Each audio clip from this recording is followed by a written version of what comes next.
Shri Harikrishna Heights इथं अत्यंत वाजवी दरात 25 एमिरेट्स आणि प्रशस्त पार्किंगसह 2 आणि 3 BHK रेडी पोझिशन फ्लॅट्स उपलब्ध।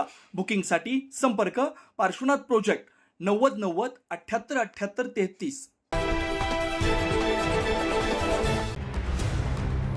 नाशिक शहरात गेल्या काही दिवसांपासून चोरीच्या घटना सातत्यानं डोकं वर काढत असल्याचं पाहायला मिळत आहे। शहरातील निमाणी बस स्थानकावरून रिक्षानं येत असताना बागेतून दागिने लंपास झाल्याची घटना मागील आठवड्यात घडली। या प्रकरणी अज्ञात संशयितांविरोधात अंबड पोलीस ठाण्यात गुन्हा दाखल करण्यात आला होता। सदर घटनेचा तपास करत असताना निमाणी बस स्थानक ते तक्रारदार नलिनी गोसावी यांच्या घरापर्यंतचे सीसीटीव्ही तपासल्यानंतर विना नंबरच्या रिक्षातून गुन्ह्यातील संशयित पसार झाल्याचं समोर आलं। पोलिसांनी तात्काळ तपास चक्र फिरवत एका संशयितास ताब्यात घेतलं। रवींद्र घुमटकर, रमेश जाधव असं पोलिसांनी ताब्यात घेतलेल्या संशयितांची नाव आहे। पोलिसांनी त्यांची कसून चौकशी केली असता त्यांच्याकडून एक रिक्षा, 15 तोळे सोन्याचे दागिने असं एकूण 23 लाख रुपये किमतीचा मुद्देमाल जप्त हस्तगत केला। अंबड पोलीस स्टेशन येथे रिक्षातून चोरी करणाऱ्या टोळीला अटक करण्यामध्ये अंबड पोलीस तसेच गुंडाविरोधी पथक यांना संयुक्त कारवाईमध्ये यश आलेलं आहे। याच्यामध्ये सदर प्रकरणाची हकीकत अशी आहे की दिनांक 7 जून रोजी एक यातल्या महिला फिर्यादी आहेत, त्या जेव्हा निमाणी बस स्टॉप इथून रात्रीच्या वेळेस त्यांच्या घरी येत होत्या तेव्हा त्यांना एका ठिकाणी ड्रॉप करण्यात आलं आणि रिक्षातील गॅस संपला असं सांगण्यात आलं। आणि तिथून नंतर त्या जेव्हा घरी आल्या तेव्हा त्यांच्या घरी आल्यानंतर लक्षात आलं की आपल्या जे बॅगेमधलं सोनं आहे आणि काही दागिने त्याच्यामध्ये होते जे आपण या ठिकाणी पाहू शकता ते चोरीला गेलेले आहेत।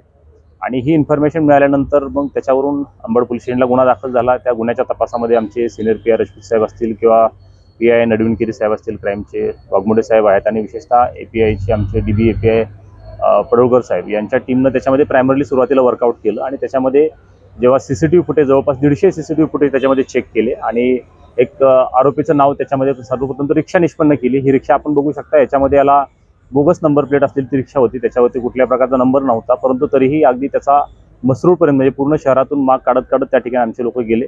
सायमल्टेनियसली त्यावेळेस एका आरोपीचं नाव निष्पन्न झालं आणि सोबतच आमचे गुंडाविरोधी पथकाचे जे PSI संदीप पवार आहेत आणि त्यांची टीम देखील याच्यावरती वर्कआउट करत होती। त्यांनी देखील याच्यातून एका आरोपीला अटक केलं आणि अशा एकूण 2 आरोपींना याच्यामध्ये अटक करण्यामध्ये आम्हाला यश आलेलं आहे।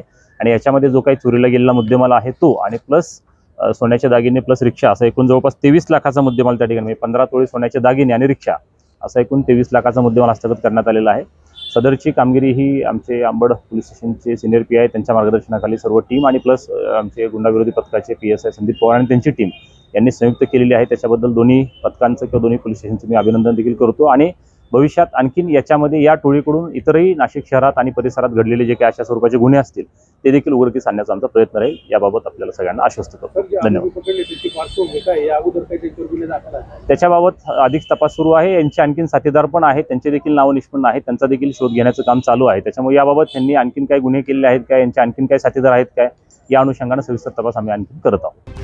पुढील कारवाई दोघांनाही अंबड पोलीस ठाण्यात दाखल करण्यात आली। घटनेचा पुढील तपास अंबड पोलीस करत आहेत। सदरची कारवाई पोलीस उपायुक्त किशोर काळे, गुन्हे शाखा सहाय्यक पोलीस आयुक्त संदीप मिटके, अंबड विभागाचे सहाय्यक पोलीस आयुक्त सचिन बारी, पोलीस ठाण्याचे वरिष्ठ पोलीस निरीक्षक जगवेंद्र सिंग राजपूत, पोलीस निरीक्षक अविनाश गडविनकेरी, पोलीस हवालदार सुनील आडके, विजय सूर्यवंशी, योगेश देसले, सुभाष ठुबे यांच्या पथकाने केल्या। 9 न्यूज महाराष्ट्रासाठी प्रतिनिधी इसाक कुरेशी, नाशिक।